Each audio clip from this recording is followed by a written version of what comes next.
এখানে ছোলা প্রায় ৫ থেকে ৬ ঘন্টার মতো ভিজিয়ে রেখেছি। নরমালি ১২ ঘন্টা ভিজিয়ে রাখলে ভালো হয়। আজকে রান্নাটা শুরু করব ইনস্ট্যান্ট পটে। তো আমার কাছে ইনস্ট্যান্ট পটে রান্না করতে খুব ইজি লাগে। এখন ছোলাগুলোকে ভালো করে ধুয়ে ইনস্ট্যান্ট পটে ট্রান্সফার করব। ছোলার সাথে আমার আলু খুব ভালো লাগে, তাই আজকে ছোলার সাথে আলু সিদ্ধ করে নিব। ইনস্ট্যান্ট পটে ছোলাগুলো দিয়ে নিচ্ছি। প্রায় ২ মুঠ ছোলা ভিজিয়ে রেখেছিলাম। এখন কুচি করা আলু ইনস্ট্যান্ট পটে দিয়ে দিব ছোলার সাথে।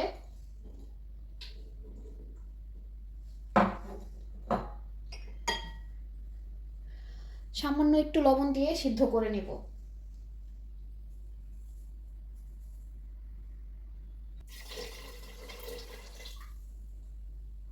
মোটামুটি ৩ গ্লাসের মতো পানি দিয়ে নিব। ইনস্ট্যান্ট পটের ঢাকনাটি লাগিয়ে নিব, সিলিং মোডটা অন করে নিব। তারপর লো প্রেসারে প্রেসার কুক করব ৬ মিনিটের জন্য, যাতে ছোলাটা আর আলুটা সিদ্ধ হয়ে যায় ভালো করে। ভেন্টিং মোড অন করার পরে সকল বাষ্প বের হয়ে গিয়েছে। এখন জাস্ট ঢাকনাটা খোলার পালা। দেখে নিতে হবে ছোলাটা সিদ্ধ হয়েছে কিনা।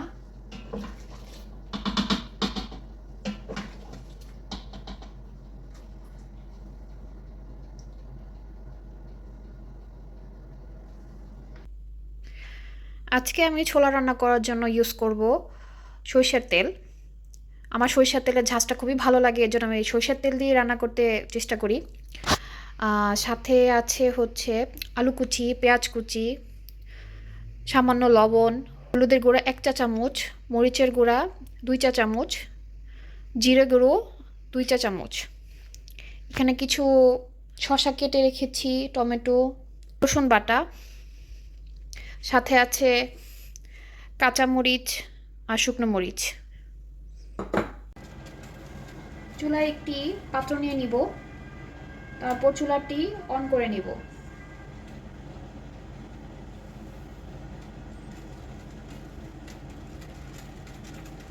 পাত্রটি গরম হয়ে গেলে সামান্য পরিমাণ সরিষার তেল দিয়ে নিব। তেল গরম হয়ে গেলে এখানে দুটো শুকনো মরিচ দেওয়ার সাথে সাথে কিছু কুচি করে কাটা পেঁয়াজ দিয়ে দিব।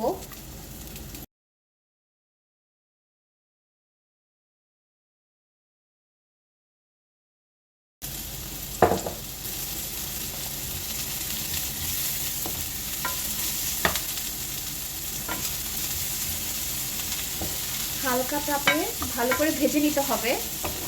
পেঁয়াজের কাঁচা কাঁচা ভাবটা দূর করে নিতে হবে। পেঁয়াজ ভাজার সময় পরিমাণ মতো লবণ দিয়ে নিব, এতে করে পেঁয়াজটা সুন্দর ভাজা হবে। ভাজতে যখন একটা গোল্ডেন কালার আসবে তখন ১ চা চামচের মতো আদা রসুন বাটা দিয়ে দিব। ভালো করে ভেজে নেব যাতে আদা রসুনের কাঁচা গন্ধটা চলে যায়। সামান্য পানি দিয়ে দেব।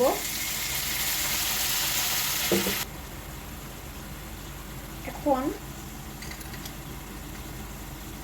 মরিচের গুঁড়ো দিয়ে দিব। আমি একটু ঝাল পছন্দ করি, তাই একটু মরিচের গুঁড়ো বেশি দিয়েছি।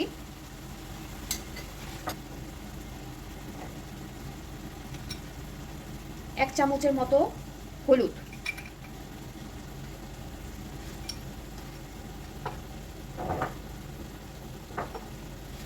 এক চা চামচের মতো ধনিয়া গুঁড়া,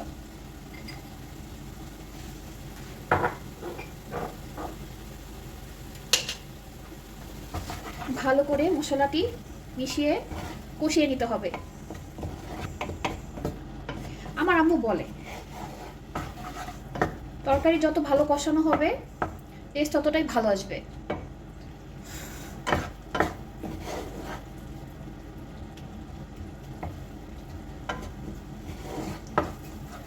ভালো করে মশলা কষানো হয়ে গেলে আর একটু পানি দিয়ে দিব।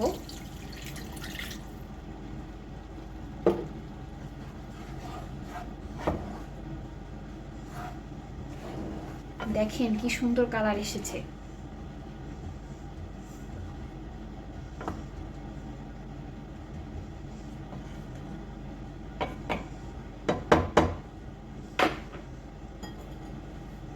এখন কুচি কুচি করে রাখা কাঁচামরিচগুলো দিয়ে দিব। ঝাল নিজের ইচ্ছা মতো দিবেন। কেউ ঝাল বেশি পছন্দ করে, যে বেশি পছন্দ করে বেশি দিবেন, যে কম পছন্দ করে কম দিবেন। মশলাটা ঢেকে ভালো করে কষিয়ে নিই।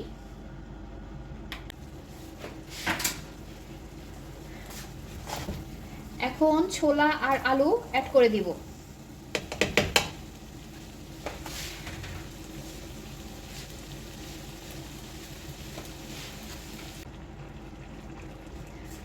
সামান্য পরিমাণ পানি দিয়ে মশলার সাথে ছোলাটাকে ভালো করে ভুনা ভুনা করতে হবে। চুলার আঁচটা একদম কমিয়ে দিব। 2-3 মিনিট পরে এখন দেখার পালা পানি কতটুকু শুকিয়েছে।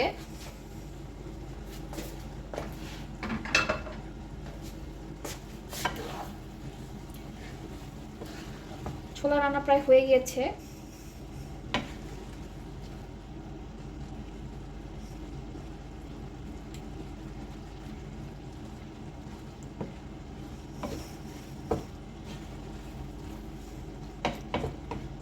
এখন একটু লবণ টেস্ট করে নেই।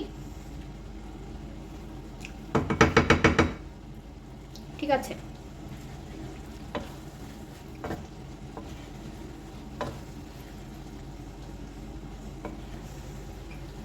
লাস্ট পর্যায়ে একটু বেশি করে জিরে গুঁড়ো দিয়ে দিব।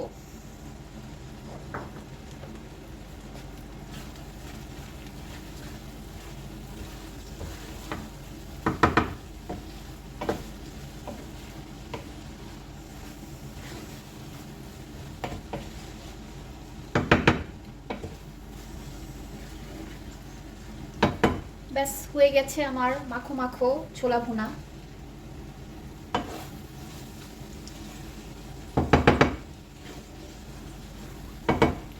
চুলার আঁচ বন্ধ করে দিব। ছোলা রান্না শেষ, প্লেটে পরিবেশন করে নেব। ছোলা বাটিতে নিয়ে নিলাম। সামান্য পেঁয়াজ বেরেস্তা,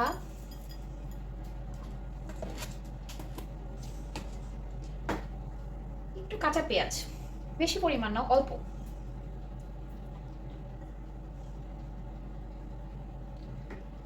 একটু কাঁচা মরিচ,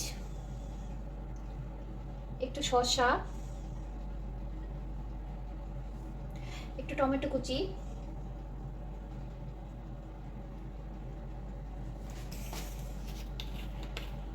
সামান্য পরিমাণ বিট লবণ। ব্যাস হয়ে গেল মজার ছোলা ভুনা। আপনারা বাসায় ট্রাই করতে পারেন।